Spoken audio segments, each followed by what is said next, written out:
Welcome in glorious time zone. You are in the newest episode of Sausage Links. Yes, the name is pronounced Sausage Links. It is about the self-advocacy survival guide that many people need in these days when sometimes people wonder what the hell you're doing. So, I am one of your hosts. I am Genie V. I am a transgender woman. I do have on a straight bob haircut, wig. I have on rectangular rim glasses. I am wearing a sort of a sea green top with a curved neck. Um, Behind me, the scene is blurred out because my house is a mess, and I'm slightly, not wanting to do anything about that. And my co-host is AJ Locascio. Yes, AJ Locascio here, everybody. That's Locascio like pistachio. And I am not upset if you never pronounce it correctly because so many people don't, and it's okay. That's names are not always intuitive, so that's great. I am a genderqueer woman, and I have black spiky hair, a headset on that has rainbow um, lights on the sides. Um, I, oh my gosh, I have glasses that are blue on top and black on the bottom, and I am wearing a gray shirt with a rainbow on it that says Dreamer. And over that, I have a lightweight black sweater. I am sitting in my teal and black gaming chair against a woven dark brown wood screen. And That just took for entirely way too long. I should have just asked you to describe me. See, fair enough. right That's what there. we ought to. There's the very first thing. I knew it was going to be hard for me today. I Yeah. could have just said, Jeannie, can you please? That's what we ought to do is we just ought to describe each other. I I likely would still have the taking time to process and know what I want to say Gotcha. issue, which you very rarely have, especially when we're in these lives. Well, very rarely have until I'm like totally dysregulated, and then I can't even remember what my name is. So, and Yes. it takes me about 5 seconds to process a word. So, by the way, I do want to announce that you will hear a whiny grunt thing in the background. That would be Kobe. Kobe is a badger pig. Yes, a badger pig. That is a dog that has the body of a pig and the face of a badger. So he is wanting to go outside right now, and this it's a little late for me to do that right this moment, but he's insistent. So just be aware of that sound. Um, he will definitely give up in just a little bit. Today we are talking about asking for and receiving help. If you heard the last episode, we started talking about kind of our experiences, AJ and I, AJ and my experiences of being in a place where asking for help became difficult, and the rationales that we possess for why that is difficult. Today, we're going to talk about the wellies and the nuts and the bolts. If you don't know what wellies are, ask somebody from Great Britain. But we're going to be talking about the practical stuff. We're going to get down into the dirt and the mud and the grime and the grunt, and we're going to talk about what can we do to help move us from a place of not wanting to ask for help or not receiving help willfully to actually recognizing that that is something good for us and something that we can use as part of our self-advocacy. So, I mean, AJ, what do you got? The first thing is we we have to remember that self-care was never meant to be by yourself. Self-advocacy was never meant to be by yourself. Um, the way we think about self-advocacy and self-care is because of capitalism, honestly. It's all about, um, this radical, like, independence of every person has to be able to be completely self-reliant. And self-determination is definitely something that should be allowed and should be respected, but to expect human beings to individually be completely 100% self-reliant and not be able to ask for help and not be able to receive support, that's we weren't built that way. Yeah, That was never meant to be how we do things. exactly. And so that's the very first thing that we need to remember is most of us have this internal dialogue that says, I shouldn't need help. I should be able to do this myself. It's shameful to not be able to do things myself. And I'm a burden if I ask for help or support. Yeah. AJ, I am going to have to ask for help on this because I've got to take this dog out because he is about to make a mess. So, Okay, you take him out and I'll sit here and have a conversation. all right, I will awesome. Thank remind you. people on TikTok who are watching that I cannot see what you are saying. I am able to see comments on YouTube and LinkedIn. Okay, so the reason that we're here today and that we're having this whole conversation is because and I know some of you have already heard this, but some of you maybe haven't. I am writing this book, Sausage, Self-Advocacy Survival Guide, where we talk about this. I'm just going to do this so we don't have to. There we go.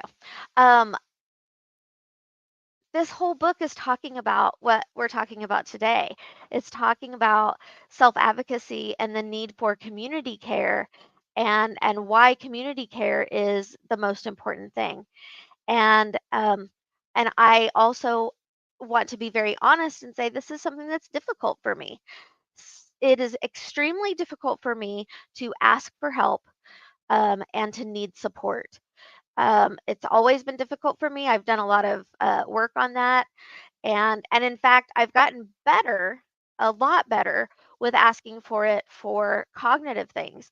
If I have a migraine and if I'm having some sensory sensitivities and things like that, if I'm struggling cognitively at any point in time to find words um, or to get out the meaning of something that I want to say, and I'm struggling with that. I'm getting better at not feeling self-conscious about that and not feeling embarrassed by it. Um, However, physically, if I need help with something, I am just a little bit over 4'8". I always have needed people to get things, for me at the grocery store and that sort of thing. But I always tried to do it myself, tried to do everything myself, physically. And uh, just recently, I've gotten better about asking for support for that. But when I broke my foot, uh, the left foot, and then injured the right knee at the same time, I need so much more support than I've ever needed before. And it, I noticed that I had feelings of humiliation, shame, um, and a lot of shoulding. Even, I shouldn't have fallen.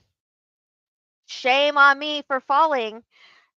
This is a lot of the internal stuff, and that's why we started having this conversation yesterday, was because um, it is normal for us to be hesitant to ask for help and to accept help when it is offered. And so we want to try to normalize asking for and accepting support. Yay, I talked without you, Genie. And let me unmute you. Hang on and Oh, unmute you. There I'm we go. muted. Yeah, because Dinah was contributing to the conversation. So, Yeah, yeah. but yeah, that's what That's what we want to move from. We want to move from that place of I don't want to have to ask for help, to that place of I recognize that I have a need. So how do I get the help that I need? So again, first steps. Remembering. I want to say, I'm sorry, I know I'm interrupting you. That's It fine. happens sometimes. Um, I want to say that after our talk last Tuesday, Hmm. 2 days ago, I did ask for the help that I needed. Look at that.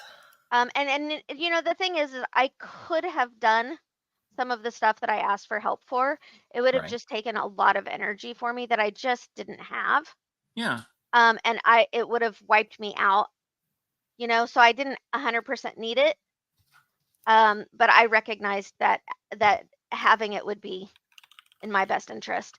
Yeah. So I talked with my husband and my brother-in-law, and I was like, these are the things that need to be done. I would like them to be done by this time. Please, you know, and of course it wasn't an issue, Right. and the things got done, and I felt better about the cleanliness of the kitchen and, you know, stuff being put away where it needed to be and that sort of thing. And um, I'm not certain that I would have done that had we not had our conversation on Tuesday. That's awesome. I'm glad to hear that. I'm very Yep. glad to hear that. Yeah. So that's what we're So, talking about is how did I get over that mental block? yeah, absolutely. So, the first thing we were talking about was remembering that we do not do self advocacy in isolation. We were never designed as a communal species. And yes, we are a communal species. We are, I mean, for lack of a better term, just because it does describe the sociological experience, we are tribal based creatures, meaning that we need that interdependence of a circle of people who have a shared common purpose.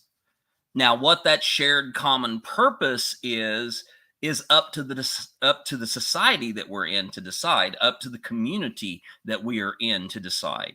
But when we are talking about trying to ask for help, when we're talking about getting to that place of receiving help, where we are designed to start are the people that we are connected to. That's where we're supposed to start. That's what our body and our mind and our nervous system long for. We long to connect with the people that we are connected to. Hmm. So, I mean, you can look at it in many different ways. Having lived in farming communities and having lived in areas such as the Oklahoma Panhandle and, being right there by Southwest Kansas and the Texas Panhandle, a few years back, there was a tremendous wildfire that a lot of people aren't even aware happened out there. Millions of acres of land were consumed with wildfire. And the the members of the communities that were impacted began to rally and connect with other members of the community, but also the communities began to connect with other communities so that farmers and ranchers, people who had cows, people who had horses, those type of things, began to receive what they needed from other farmers and ranchers across the area. And so people from all over Kansas, Colorado, Texas, New Mexico, Oklahoma began to send things like hay, send things like feed, and to provide that for those who had been impacted. But I also saw this on the smaller scale that if a farmer had it was coming into harvest time for whatever crop that they had at that time, if for some reason that farmer and their family couldn't do the job, other farmers in the community and in the area would take all of their equipment over and work as one to get that harvest done so that the farmer who was ill or the farmer who was unable could still have their harvest. And the ones who went and did that were not expecting anything in return. This is the example of community. This is the example of we look to those that we are in community with to provide that interdependence so that when we are limited, when we can't do the thing, others can come in because they are a part of the same community we are in. Mm-hmm. And there are examples of working communities that do this, Mm-hmm. right? People who choose to live in a co-op. Mm-hmm. That's an example. A lot of times we think about the cultish type of communes Right. that are not necessarily healthy, that weren't necessarily started with the true idea of community care in mind. There was some kind of selfish something in there. But Yeah. there are communities that do work. Mm-hmm. And and we are at a point in time where we need to really look at this and understand that we need to do it. You know, here in the US, we don't we put our elderly into nursing homes Mm-hmm. that so many of them are not getting the care that they need. Absolutely. Um, and we don't prioritize that care for our elderly. And we know that there are some countries and customs and cultures that do that. Mm-hmm. And when they are here in the US, people look at them like, that's so weird, that's so strange. But it's really not. Mm-mm. It's really not. It's actually healthy and very normal because we all need help and support. Yeah. All of us will be neurodivergent at some point in time. Mm-hmm. Maybe right now you're not because you have maximum privileges, because you have never experienced any kind of trauma, because you were not born with any condition that makes your brain or your nervous system act differently. I don't know very many people that are not ND. Yeah. Um, but at some point in time, those who aren't will be, because as we grow older and our brain starts, naturally gaining changes in white matter, Mm-hmm. we need more supports. We are further away from the top of that bell curve, and we are less like this neurotypical person at the top of the bell curve Yeah. as we get older and as we need help and support. Um, and instead of throwing those people away, because that's kind of what it is, Mm-hmm. a lot of the quote care homes are Yeah. not care homes. Exactly. Um, we could be taking care of these individuals or figure out how we can work together with our care homes Mm-hmm. to make sure that our elderly and our other individuals who are needing assisted living type situations are truly getting the life that they deserve Yeah. and being able to have that quality of life that is what we are all working toward together Right. in our larger community, is to have a high quality of life Right. and a good life experience. And this shift is the societal impact or the societal situation that we're in now shifted post World War II, because prior to World War II, you would typically find a multi-generational household Hmm. or a multi-generational sort of um, plot of land where multiple generations and branches of families would all live in close proximity to one another. Hmm. that, that experience, even within the cities, people would only live maybe 1 or 2 blocks away from each other, and if they needed something, they would just go over there, and reciprocate. After World War II, we became a mobile society, and we began to move away from these multi-generational sort of, and this is why I use the word tribes. We moved away from the multi-generational units of a family, and we began to hear the language of nuclear family, where it was husband and wife and kids, and that was a singular unit, and that unit has become sort of this golden standard of what society is. But that's only been post World War II. That's only been in a shift that happened because of the migration of people. First of all, because of the Great Depression. Mm-hmm. If you've ever watched The Grapes of Wrath, you know what I'm talking about. The Joad family moved as a unit to Southern California. That was what people did. But then after you saw people leaving their family unit and moving to what was a new social structure called the suburbs. And these areas of housing in these microcultures, micro communities outside of a larger city where people could live in relative, peace and semi-rural ideologies, but also drive into the city to get the jobs done.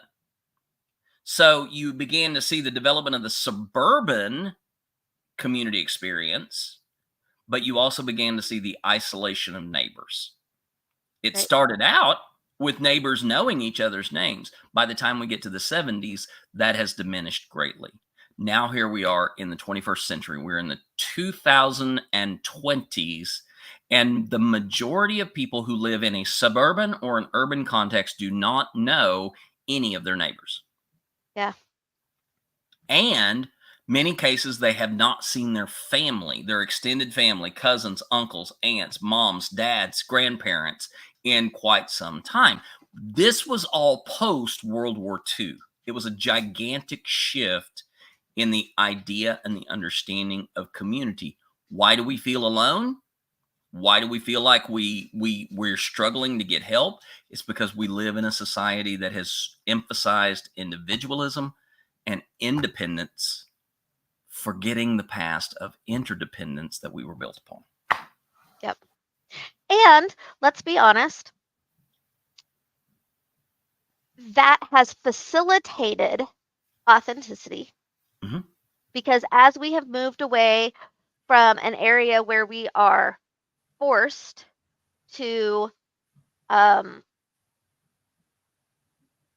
to find the words, forced to assimilate to the ideas of our elders. Yep. As we move away, we can be more authentic and more ourselves, and allow that difference to come out, which we enjoy. But what we lost in that is that interdependence of that group. So everything has multiple sides. So we have to do something to get back this thing that is important. So we got the authenticity, but we lost the connection. Right. Authenticity and connection are basic human needs. Yes. They really are a part of fulfillment.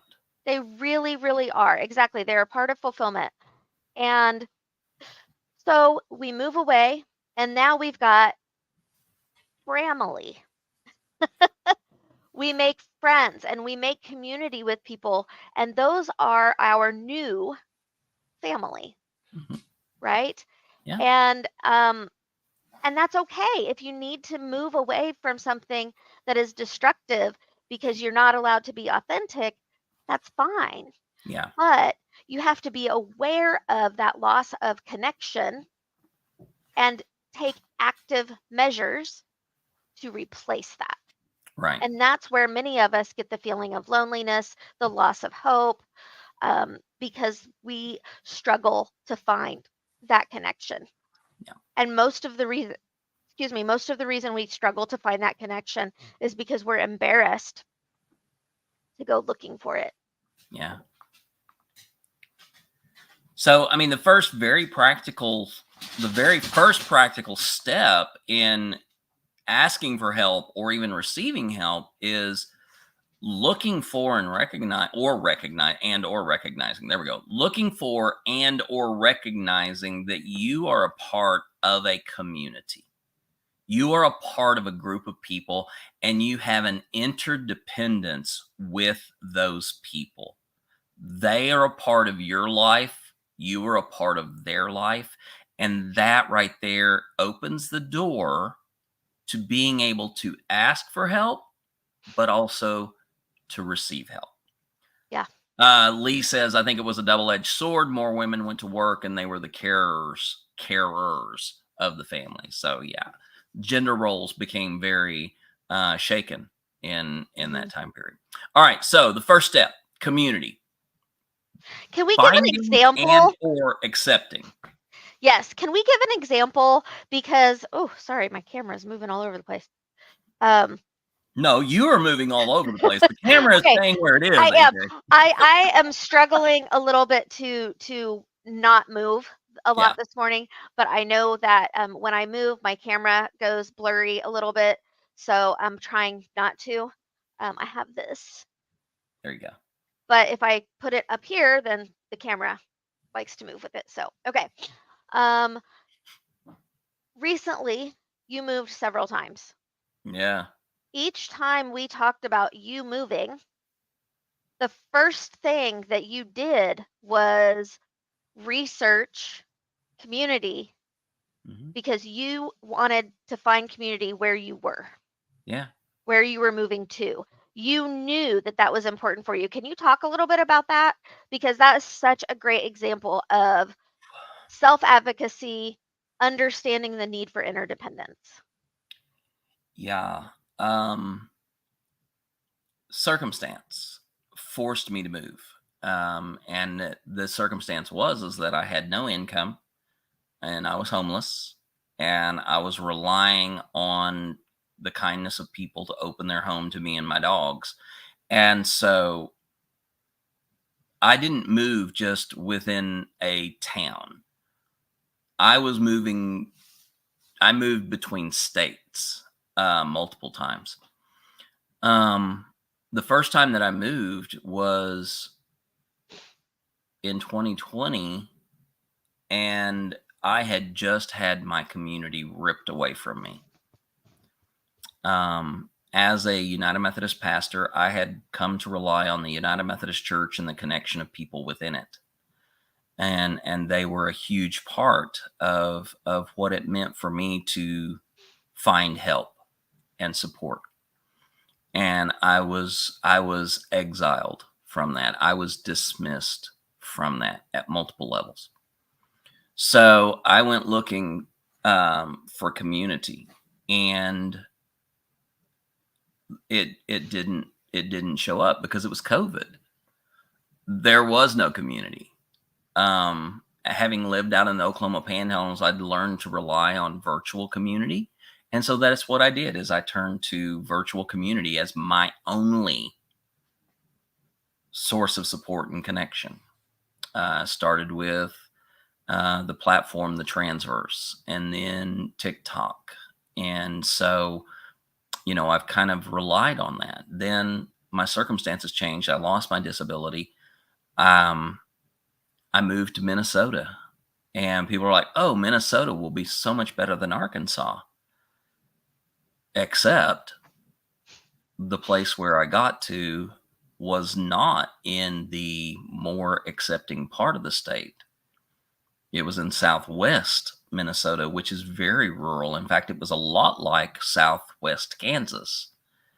And so finding community was almost impossible because there was very little in the way of transgender representation in that area.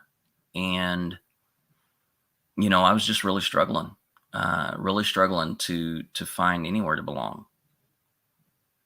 Circumstances changed again, and I had to move back to Arkansas. And that one was just a dark chapter. There was no support. There was no community. There was nothing to keep me going. That only lasted about a month, and I moved to Oklahoma. And I moved in with friends that I'd been friends with for over 20 years. But moving to this location, I was moving back to the place of my most hurtful experience in life, and that was being cast out of my community. I knew I couldn't go back to the United Methodist Church, because I still was not fully accepted at that point, and I'm still not. But I began to look around. There wasn't that much in the way of transgender community here where I live, but honestly, I found a kink community, and that, strangely enough, the kink, BDSM, and Sex positive. sex positive, ethically non-monogamous communities have been my person-to-person community since I have lived in Arkansas the first time. Because even if I could not find full agreement on everything, I found people who were just willing to sit down and have a meal with me, and people who were willing to talk with me like I was a human being and not like an object, or treat me like I had, enough intelligence and wisdom and understanding to be able to communicate on the same level, instead of looking at me and saying, well, you're just a delusional, mentally ill human being who deserves to be put away. Mm-hmm.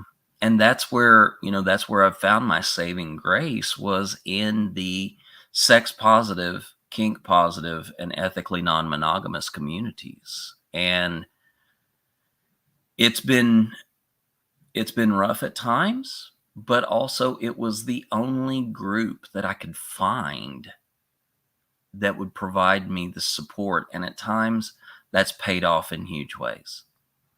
And looking for those communities that fit with what we're comfortable with, that was the thing that I was striving for. What am I comfortable with? Could I go to a church? Hell no. Could not go to a church. And everybody thinks, well, that's a community and it's right there, and their whole intent is helping each other. No, fuck that. Right. Then with that, you get connection, but you don't get authenticity. So Exactly. again, you're not getting your needs met. Exactly. And And and within the sex positive community, you are able to be who you are. You are yes, accepted for who you are, and you're getting the connection. right. Both Yep. of these things are needs, Yeah, and they both must be there, or else you do not reach fulfillment.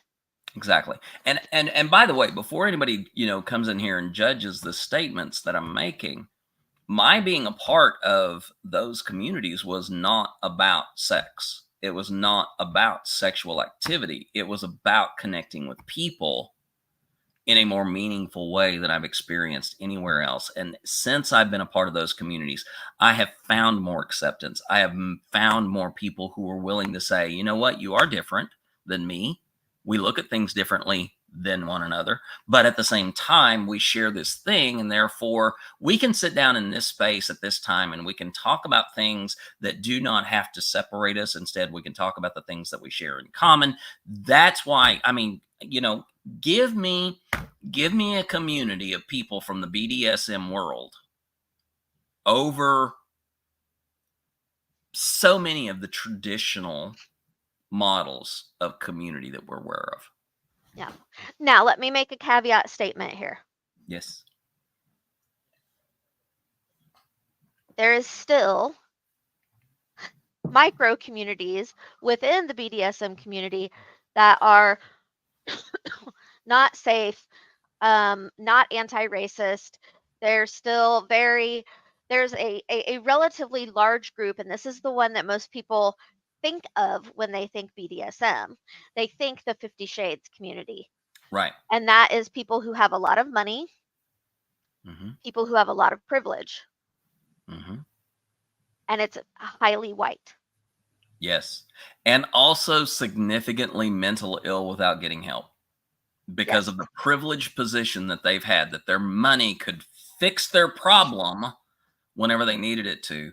They are mentally ill in the fullest extent of that word. And therefore, with all of their privilege, they haven't done anything to fix their problems. Yeah, so it is important that to remember that there are always exceptions in things. You can't Yes. just go, I'm going to become part of the BDSM community Right. and everything's going to be great. No, you have to research that. You have to find which one works for you. Yeah.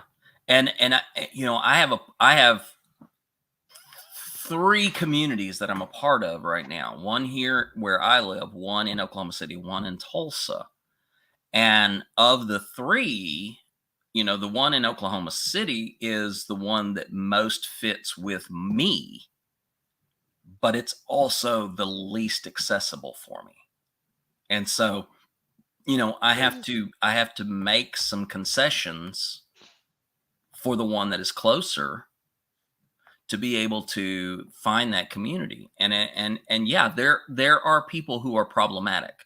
There are always going to be people who are problematic. That's why you learn to trust in the community to be able to vet its own and be able to say, all right, no, this person is problematic to the community as a whole. We're going to invite them to step away and not give them the ability to hurt anyone. And that's one of the big markers of researching a group is, do they have internal controls on harmful behavior? Hmm. And look, I'm a professional out of the church, and I know the harm that's been done within Christianity. I know the harm that has been done with the institutionalized church. I know these things. And I talk about these things frequently. It's part of my job in coaching, in helping other people deconstruct out of what they have learned from the church and be able to adapt and incorporate their faith into a more authentic experience of who they are. But I've seen the harm. Just because you join a church doesn't mean it's a safe community. Right. No community is necessarily safe. So do the research, find out how do they handle problems? How do they handle hurtful behavior? Find out how do they How do work. they match with your personal values? Exactly. That's Yeah. really what it is Yeah. how do they match with your personal values? And what do they do when your personal values don't match with theirs? Yeah. Because they may not match exactly Exactly. with your personal values, but they may be safe, accepting, welcoming, and all of that, and really have some systems in place that work with Right. folks who are different from them. Yeah. And that's, again, that's important, but don't do it alone. Right. Look around the group. What does the group of people look like? Do they look like you? Do they not look like you? Do they talk like you? Do they not talk like you? I feel safer in a diverse group of people compared to a homogenous group of people. Yep. I want to see people who are not the same shade of catfish belly white that I am. I want to see people who have melanin and they're able to share their life experience that is vastly different than mine. I want to see people who are, I want to hear people who do think differently but also are able to have those conversations. I want to be able to talk with people who have, different life experience. I don't want to be a suburban soccer mom, right? Yeah. That's not I'm not looking for a book club where it's all of us look alike and we sit around and we use a book to justify getting around and gossiping. That's not what I'm looking for. I'm looking for a group that will challenge me a little bit, at the same time will accept me because of my differences or in spite of And my differences. and that is the third. So I'm just going to restate the first two. Yep. We said to find fulfillment, to be able to advocate within a community setting and have Mhm. community care rather than having to do everything on your own. you're looking for authenticity and you're asking, who can I be authentic with? Yep. That person is a safe person to ask for help. Yep. And sometimes it does start online. Mm-hmm. The next one is connection. Where do I feel accepted for who I am, loved, and part of something outside of myself? Yeah. And again, sometimes for some of us, that starts online. The Mm-hmm. whole time during my husband's military, my community was online. Yeah. This is how Jeannie and I became such good friends. Yeah. Was because of online. We were each other's life support, Right. really, truly. So number one, authenticity. Number two, connection. Number three is what Jeannie was just talking about, that challenge, that variety, right? Yeah. Something that is it makes you excited, right? It speaks to your curiosity, and that's going to look different for everybody. Right. And here's why. Because along with that, we also need certainty. Along with the things that are different and challenging, we also need safety and certainty. And those two, the variety and the certainty, have to be in harmony. Yes. You have to have the right amount of variety and the right amount of certainty. Now, let's talk about how this affects neurodivergent people specifically. Well, hang on. Let's talk about real quick, AJ. Let's talk about where we see this on a fundamental level, but Okay. we don't get it. Okay. I just had somebody in the chat yesterday and today. They were telling me about this, but I was doing a live on TikTok, and they were in the chat with me, and I was just playing music, singing along with it, and they said, "Oh my God, Genie, my baby just crawled for the first time." And they crawled to get the phone because you were singing. That right there, if you have ever been around infants who are moving into toddlers, this is what AJ's talking about. They want to explore, they want to be curious, they want to see what they can get away with. Uh-huh. They want to climb, they want to crawl under, they want to go around. They don't like boundaries. They want to see what is on the other side, but they also want to know that that parent, that caregiver is right there to pick them up if they get into trouble. If they fall on their face because they were walking, they want to know that there is someone who's going to pick them up and say to them, "It's okay. We can do this again, and I'll be here." Yeah. That's That's what such we a great talk. example. People forget about that, right? Yeah, Because of that need. Obviously, that is a need. Otherwise, we wouldn't see it happening with infants, right. right? It doesn't go away. Middle school teacher, what do the kids need in the classroom? They need some serious consistency. Mhm. They need boundaries, and they need to know that you will do what you say you will do. Absolutely. And they need fun, exciting challenges Mhm. in harmony. Those things have to exist in every classroom, or you lose those kids. Right. Middle schoolers Why? want to learn.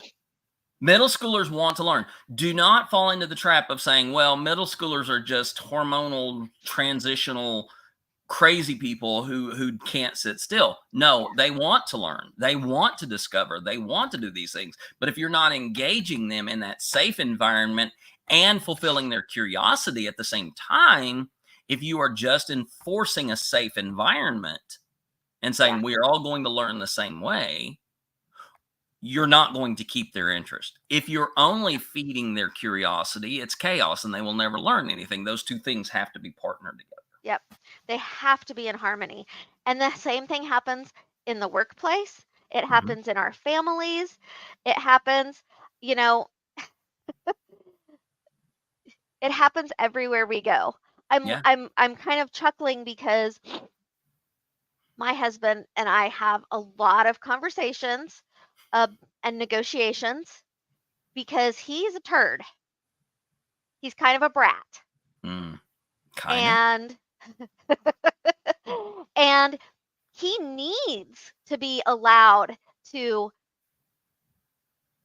take the line out and see how far he can go. He needs that. Yes. If I don't allow that, he's not going to be happy. Mm. Yep. And he also needs me to be very consistent and to pull him back hard on his ass when he goes too far. Yeah. Um, he needs to then understand why, and we have to talk about it. And I do the same thing, Oh, yeah. right? Like that push pull kind of thing that happen in a lot of relationships isn't a bad thing, Right. but it's a negotiation thing, and it's a trying to find harmony and variety and certainty in challenge and safety that all of us do, that all of us need. Yeah. We need it with our bosses. Anytime there's power dynamics involved, Yes. you need to know. And the harmony comes in when there is consistency, there is an allowance of authenticity, and there is connection. Yeah. So now we have three things, right? Authenticity, connection, and harmony in challenge and safety. These Right. are three things that we have to work towards, that we have to find, that we have to discuss. And this is where interdependence, you have no choice but to practice interdependence when you are looking for a community where you can be interdependent. Yeah. It's a Now, lot of work, y'all. We're not going to sit here and say oh, no. that it's not. It is work and it is energy. Now, AJ was going to go into why this is important for neurodivergent people. I want to share a little bit of my experience of this because when AJ and I met, I needed a lot of help. I was not getting support. I was not finding strength in community. I was searching for a lot at that time. And there were days when I would, I would log into our call, and by the way, what is it? We've met almost every Friday since this began, For 3 over years, 3 years. yeah. But there were times when I would log in and AJ's like, all right, Jeannie, what the hell's going on? Because she could just tell from my demeanor that I was not in a safe, secure, authentic, fulfilled space. And then I would just start unloading. And this is where AJ shines in my life because depending on if I'm in a place of I'm ready to take that step, AJ comes in and is supportive and says, "All right, great. Let's figure the tasks out. Let's break this down and figure out the steps you're going to take." If I'm not in a place to do that, AJ will say, "Do you want me to listen or do you want me to do something else?" And typically the do something else involved her biting my face. And by that, I mean, she's like, "Jeannie, that's full of shit. And you know it. You are justifying and you're excusing the situation. I mean, and I'm sort of encapsulating this. But basically, you're better than this. And you need to rise to this challenge." AJ has never let me scapegoat. Mm-mm. AJ has never let me walk away from a challenge blaming something else. If I walked away from a challenge, It was because Genevieve decided, I don't want to face this challenge. And that's valid. It is. But you have to recognize that and say that to Right. be able to move past it. Yeah. Or else you get stuck there. Right. And this is me being a full-grown 51-year-old transgender woman who's done a lot of shit in her life and come through it, and I'm still like, no, I can't do this one. And then AJ's like, okay. Then And we what change else the are you can't gonna do into I'm not willing to. Right.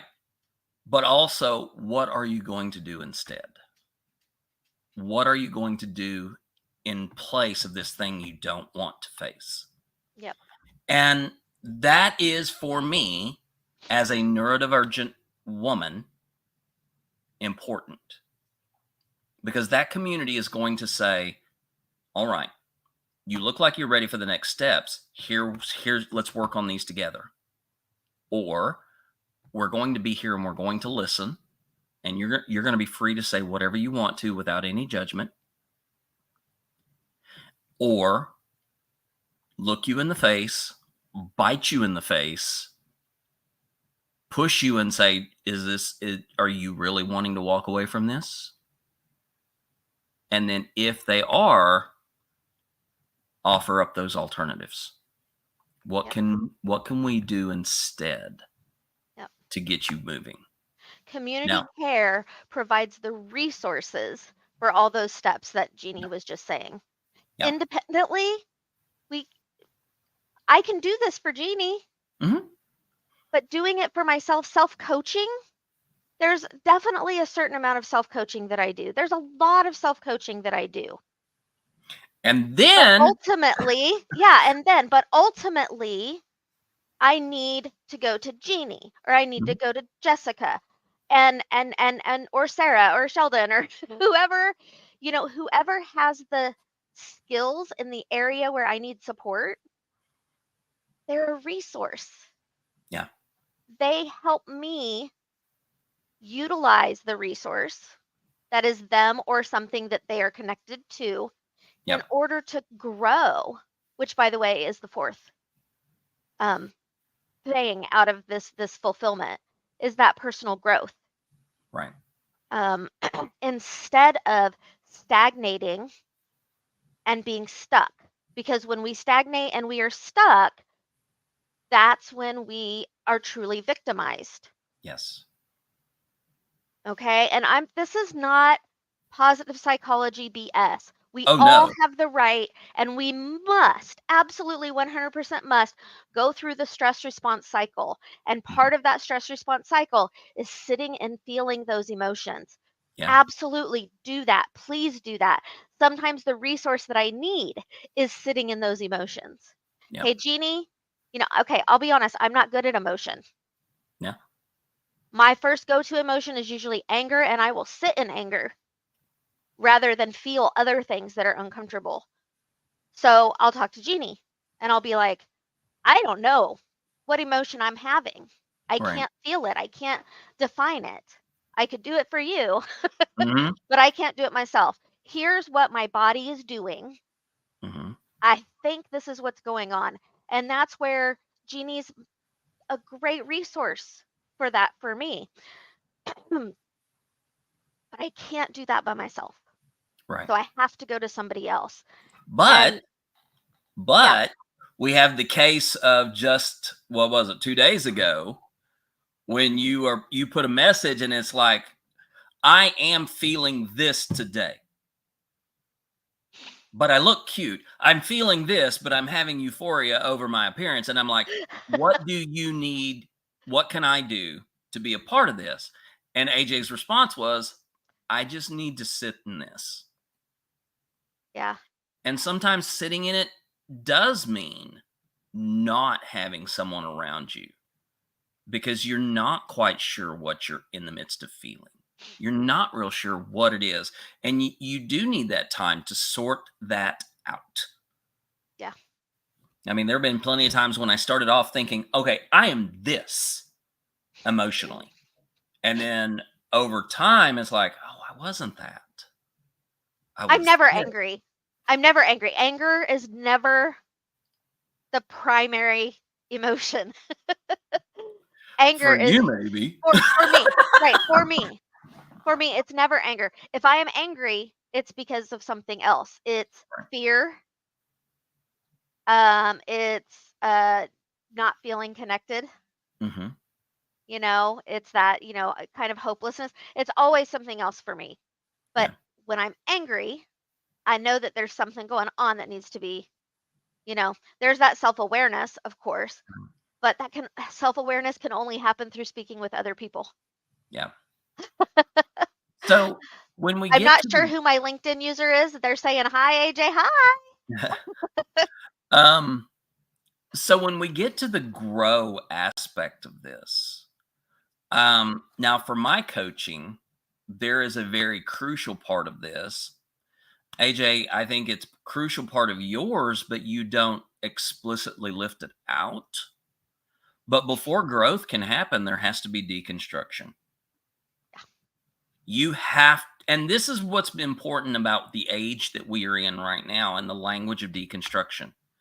There has to be a deconstructing. Now, I have done this with people for over 25 years. Can I interrupt for just a second? Because I Sure. want to come back to that, because that is another one of those. Here's how a lot of NDs experience this and what we need to ask for. I want to come back to that. Somebody can remember that if we forget and get off on a tangent. The variety and certainty I wanted to say for NDs, because again, we want some of that practical application, right? Mm-hmm. Variety and certainty, along with migraine and some CPTSD. I am autistic and also ADHD. Diagnosed ADHD 25 years ago, Mm-hmm. when I was in my early 20s. And I wasn't diagnosed autistic until I was in my 40s. So all that time, I was using strategies and things for ADHD. Yeah. And I was living in my ADHD brain. Mm-hmm. And I was trying to move through the world and do things from the ADHD perspective. The ADHD perspective is, well, I need urgency, and I need fun, and it has to be, all of these things. Mm-hmm. That did not address the certainty, Right. because my autistic brain needs certainty. And by the way, the ADHD brain needs certainty too. We Yes. all need certainty. However, with ADHD, a lot of times we really kind of go more on that impulsive. It depends on, Mhm. each individual is different, and it depends on the context, but that kind of impulsive, fun, um, I don't want to think about it, I just want to do it kind of thing. Right. What I realized with my autism diagnosis is I am way more autistic brain than I am ADHD. Yeah. And that's why, so many of the things, they didn't work long term, they weren't sustainable, because Yeah. I need a lot of routine. I need a lot of, um, scheduling and all of those things that sound Mm-hmm. kind of boring, but I really, really, really need them in order to feel fulfilled and be successful. Right. And there are a lot of NDs who have multiple different types of neurodivergencies that clash with one another. Yeah. So we have to put things in place to make sure that we're getting that harmony and certainty together. Yeah. Just an example of that is, I schedule. I have a schedule, I write it down, and I put it in digitally, and I have the schedule. Within my schedule, I have flexibility time. Right. That means that I have scheduled flexibility, Right. because if I need to, like, I can't stop moving and I'm itching, and I got to do something. Mm-hmm. I have to be able to take what's on my schedule and put it into a different place. I didn't do that before I recognized autism. Yes. And what would happen is I was way overbooked and I burn out, Mm-hmm. because I could never get all of the things done that I wanted to get done. Right. And everybody thought it was odd. They're like, "Oh, you're so busy all the time, and oh, you just go, go, go," and were giving me a lot of praise on that. That wasn't good for me. No, because So we reward overwork. productivity. Yeah, we award productivity and Yeah, overworking and getting to that point of burnout, quite honestly. yeah, So there's a practical thing is is being able to identify the neurodivergencies and what you need in order to be uh, safe and secure right. and feel um, yeah, feel safe, Mhm. as well as that variety and what kinds of things can you put in there. And I wish we had hours and hours and hours. And I think, you know what? We'll probably do an episode on each of these things to Yeah, give more practical application of this. And it's going to be in the book. yeah, And I'm going absolutely. to be talking about this next week when I go to Minnesota. So, okay, back to personal growth, Right. and that ND piece Yeah. of growth. Yeah. Real quick, just want to say Laura Jean said, me too. Sometimes in 3 places and 3 colors. I'm guessing referring to the scheduling of things. So to get into growth, deconstruction is necessary because you cannot build on a bad foundation. If you have a bad foundation of self awareness, if you have a bad foundation of authenticity, if you have a bad foundation of self worth and value, you cannot build on that because you are only going to continue to revert to that. You can build on it, but it's going to be like a sinkhole. Yeah. Whenever you get hit with a flood, the bottom falls out and you go right back to those places. Yep. And so deconstruction is necessary. And this is the example that I use when people ask me about deconstruction. It's like, Here, I'm gonna put this up because okay, deconstruction falls into this. I gotta know why. yes. Um, this is the example that I use. If you've grown up in the church, right? When you're a little kid, you start out in Sunday school. And depending on your generation, you either know what the Veggie Tales are, or you know what a flannelgram is. All right. Now, depending on which one of those you understand, you also know that the messages of the Veggie Tales and the messages of the flannelgrams, they were very simple. And usually they were happy ending stories. Yep. But then you get into an older generation, and all of a sudden you're curious and you start reading more about these stories, and you're like, wait a minute, I thought this was the thing. You have to deconstruct the Veggie Tales, you have to deconstruct the flannelgrams, and you have to begin to understand this in a slightly different point of view. But then you get up into an adult and you realize, oh shit, the way that I understood this as a teenager doesn't fit with life because life is hard. So how do I understand this? And so you have to deconstruct what you learn as a teenager in order to find the ways to work as an adult in those constructs. Right. This applies across the board. If you are doing self development, if you are doing growth, and you don't take the time to deconstruct what you've known, take out of that the durable pieces. I'm using the language of construction and deconstruction. Take out of that the durable pieces, use them for the next level of building while putting structure around that that is supportive, and get rid of the stuff that was destructive, the Mhm. weak stuff. You're only growing in that process. If you're familiar with the history of the world, you know that the Romans were in the area we know of as Great Britain, like in the 100s AD. And in that period of the 100s to the fall of the Roman Empire, the Romans built roads throughout Great Britain.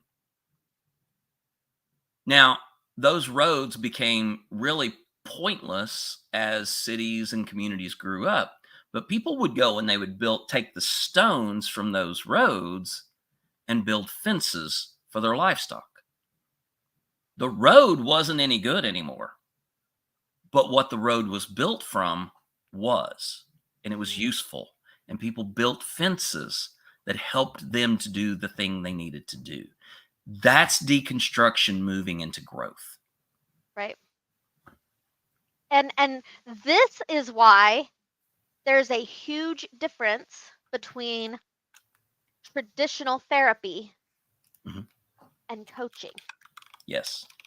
This is why if you're working with a therapist and you're not feeling like you're moving forward, you say this to your therapist. Here's another really practical tip. Hmm. Tell your therapist, I no longer want to sit in my trauma. I no longer want to go over and over and over and over the trauma. I know why the trauma happened. I need your support in setting a goal and moving towards that goal, finding the resources that I need, whatever. This is what I want to do. Hmm. That's that coaching aspect. Yep. And if your therapist isn't able to do that for you because all they want to do is rehash the same thing every single appointment that you have, or if you are choosing to rehash the same thing over and over and over and over again with your therapist, I recommend trying to find a different therapist. Yeah, exactly. A lot of therapists are great with the coaching thing, but Hmm. they don't know that that's what you want unless you tell them. Right. And it's okay to be doing something differently Hmm. if what you're currently doing is no longer working for you. Maybe for 2 years you needed to just go over and over and over that thing. Hmm. But if you are finding a pull for personal growth, have that conversation. Yeah. And I know that not everybody has the ability to see a therapist or hire a coach or whatever. Let's look at those resources that are available. Right. Find out how you can. If you're calling in a crisis line, what do you want from that call? Hmm. It's okay to have that. It's okay to have notes. I Mhm. mean, yeah, it sounds like it's a crisis line, and all of a sudden you're calling them because you can't cope with the thing you're doing. But at the same time, if you find yourself in that state of crisis over and over and over and over again, having a list of, okay, am I calling to get support? Am I calling to get resources? Am I calling to be challenged? What am I doing? And then having those notes and being able to say, I'm calling now. Here's my crisis. This is what I'm looking for from you. And that sounds strange because we often think when we're in a crisis we're not able to articulate that, but that's what that person's job is. So I work with the Wichita Area Sexual Assault Center, and one of the things that I do, and we call this safety planning. One of the things that I do with my survivors who call is, what would you like to get from this call today? Yeah. And if they say, I don't know, then it's my responsibility to ask the right questions to figure that out. And Yes. oftentimes that question is, do you just need somebody to sit with you while you cry? Hmm. Or do you feel stuck and you want to move forward? Hmm. Sometimes it's one answer, sometimes it's the other. Sometimes it's no, it's neither of those things. Right. you know, um, but that's called self-advocacy, Right. is telling the person who you're going to for support what you want to move forward. Yeah. And if what you need to move forward is just to cry, that's okay. That's Yeah. absolutely okay. Baker 468 says sometimes having somebody to cry and hug is amazing. It absolutely is. Yep. And that's I mean, that is the very foundational, fundamental experience of community-based self-advocacy. Yep. You have someone that you can just lay your head on their shoulder. They'll put their arms around you and you can cry because you're not alone in that moment. They are letting letting you express as you need to. Letting you move through the stress response cycle Yeah. so that you are not sitting in fight flight and you're in a place where you can move forward. Can you imagine what it would be like if you could go and stand, on, I don't know, in front of the movie theater or whatever, and be like, have a sign or something that says, I need a shoulder to cry on. And somebody's like, I got a shoulder. Instead of free hugs, imagine if it was normalized to ask Yeah. for what I need. Instead Mhm. of being like, hey, I give free hugs. What if the and that's not normalized really, but it's No, it's not. celebrated. It is celebrated. But what if it was celebrated to be like, I need a hug, Right. And we didn't automatically think that that person was a bad person and was going to do something bad to us. Mm-hmm. Imagine if it was normalized to need Yeah. a hug and to get it. And I'm Right. talking the full, like 20-second hug that actually helps regulate the nervous system. Yeah. So, one of the things that AJ and I talked about very early on in our um, co-working kind of thing was, trying to find our viewpoints and philosophies on different areas. And one of the areas that we talked about was the workplace, but also the normalization of touch in the workplace. Because how many of us have been told, either at a seminar or a mandatory education moment, or watched the video or whatever else that says touching is forbidden in the workspace? Yep. But we are human beings who need touch. Some of us actually need touch to process the emotion. Yeah. Some of And us maybe need, they don't say that outright, right? right. They don't say touching is forbidden, but the training and the wording and everything that they use definitely gives that um, perception. Yes. Or maybe because they don't use those actual words, we've gotten in trouble because nobody said that touching was forbidden. And Right. so I am acting like my normal self with this friend and I give them a hug and oh no, now I'm in trouble. Yeah. And this is where touch, this is where we have to reclaim what healthy touch is. Baker 468 says the hard part is when hugs are wanted, but hard because of touch. I fear touch because of abuse, but want it so bad. And when receive it, it's awkward. Yep. And I just wanted to let you know, Baker, you are completely valid in that. You Yes. know, that is, you're not alone in that. There are a lot of people who have experienced a very similar situation.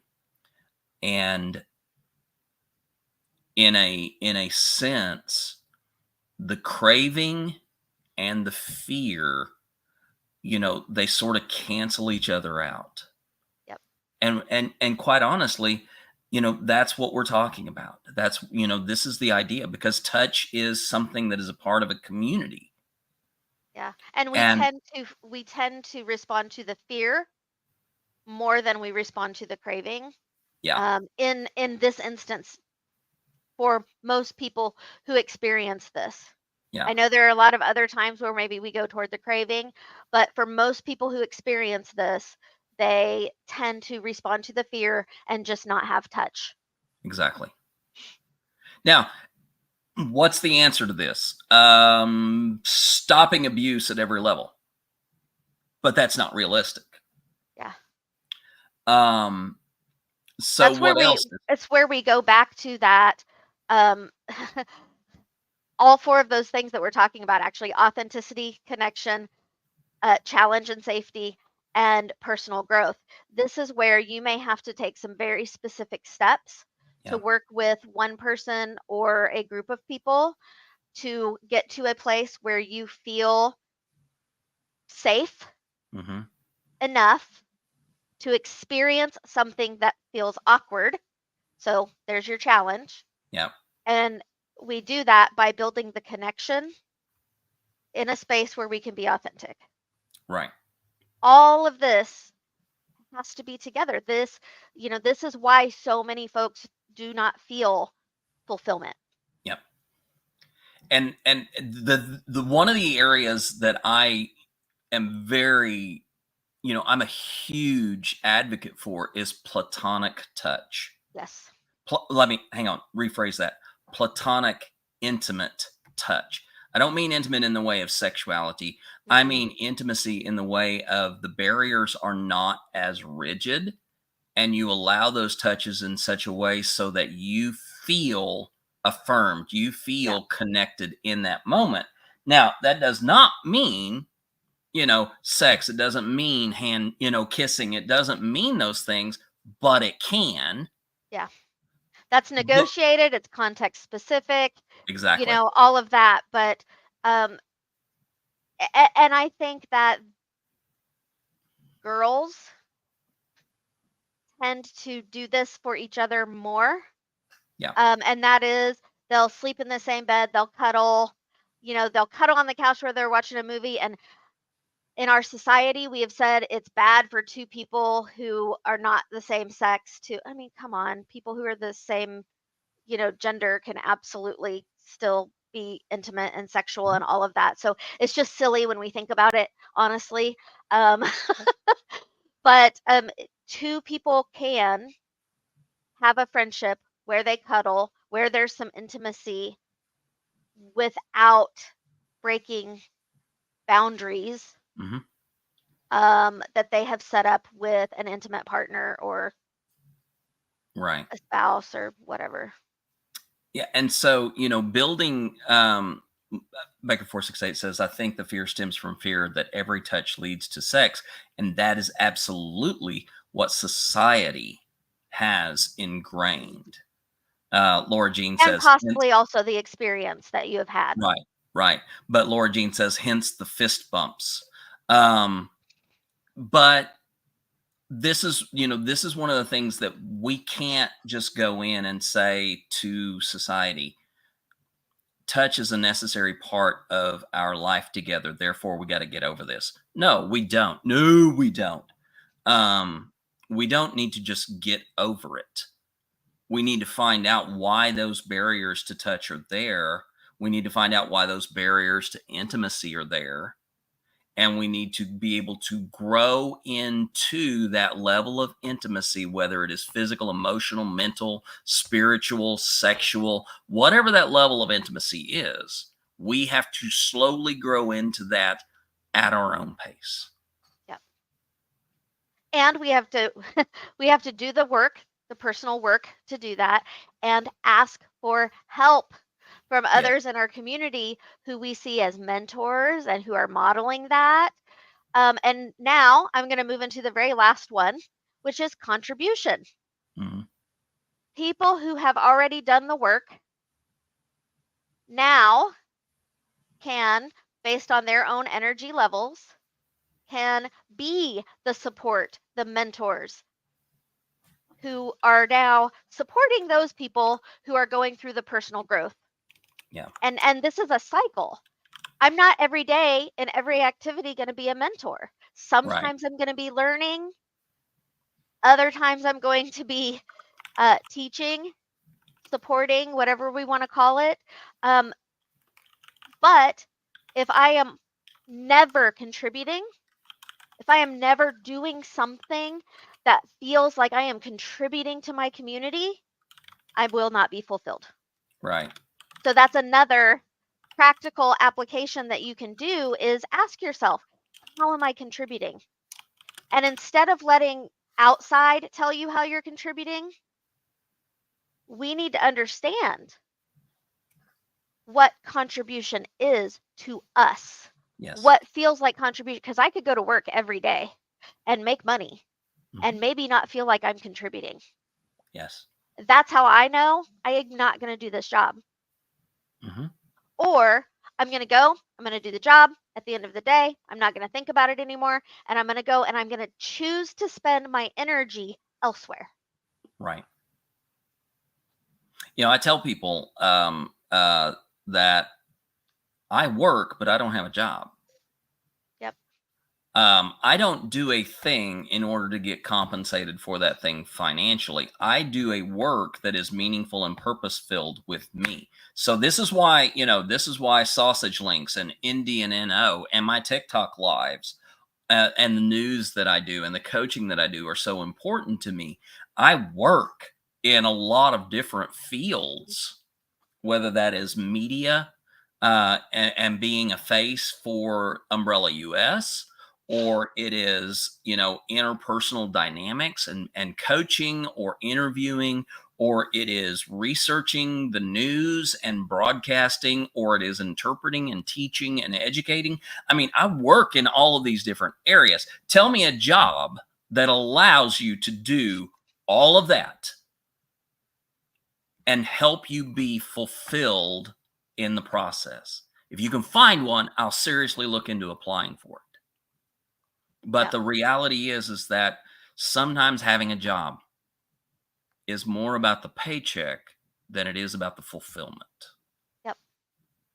And there are a lot of people who are doing that. Right. And sometimes we do that as a step toward finding that fulfilling job or whatever, Yes. because we have the need to have a certain amount of money. Right. And this is a big piece of the coaching that I have done from the quiz that we did, the strengths-based quiz that we did during the research, and some of the coaching that I did with the research, was, one of our participants was looking for work, but had this definition of what a job was, and we had to work together based on his quiz results. We had to work and go, okay, so here are the things that you love. Here's a job that you can do. How much energy are you going to expend in each one? Right. And what they realized through this is they were expending so much energy in a job that they were not able to expend any energy on things that mattered to them. Exactly. So one of the things that they said is, I have to sit there and spin my wheels because I have to be there for X number of hours, but I get it done in half the time. Right. And I said, okay, so what could you be doing? Once you get that done, what could you be doing that's not going to get you in trouble and also is fulfilling to you? And this was a process, right? This doesn't happen just like that Right. over 5 minutes. It was a process, and we figured things out from an energy standpoint for this human being, and it was awesome. Yeah. But the point was, they were doing jobs that did not feel like contribution, Yep. and they were expending so much energy in those jobs that they couldn't do anything that felt like contribution to their community. This is why there's so much hopelessness, isolation, fear, loneliness, and suicidal ideation for neurodivergent individuals, Yeah. as well as many other systemically marginalized folks. Right. Ooh, why do we always get so heavy at the end? Just because that's you and I. I mean, we didn't talk about dog farts today. That's why. Right. But the dog So did poop today, so it's okay. Yeah, Kobe led me outside to just stand there and sniff grass. So Oh, that happens sometimes. but we are at 1 hour and 23 minutes. So we are going to have to take a break here. Yeah. We can come back and revisit this if there's interest and desire. We can touch on this in the next episode. Definitely, especially if people want to hit us with questions in the next little bit, we would love to be able to come back and answer those questions. So thank you all for being a part of listening in on this episode of Sausage Links. We are definitely working toward trying to answer the questions of how do we advocate for ourselves. And right now we're looking at what does it mean to, ask for help? How do we do that and receive it? thank you so much to those of you who also contributed to the conversation. Yes. The more y'all contribute to the conversation, the more we'll be able to talk about the things that are important to you. Sausage was developed because of what you asked for, and all of the work that will be done within Sausage will be because of you, not Yeah. because of myself or the people at Umbrella. It is a community tool built Absolutely. by and with and for the community. Yeah. Absolutely. So thank you for joining us. Join us next time for Sausage Links as we explore that self-advocacy survival techniques that you need. So have a great one. See you all next time. Thank you.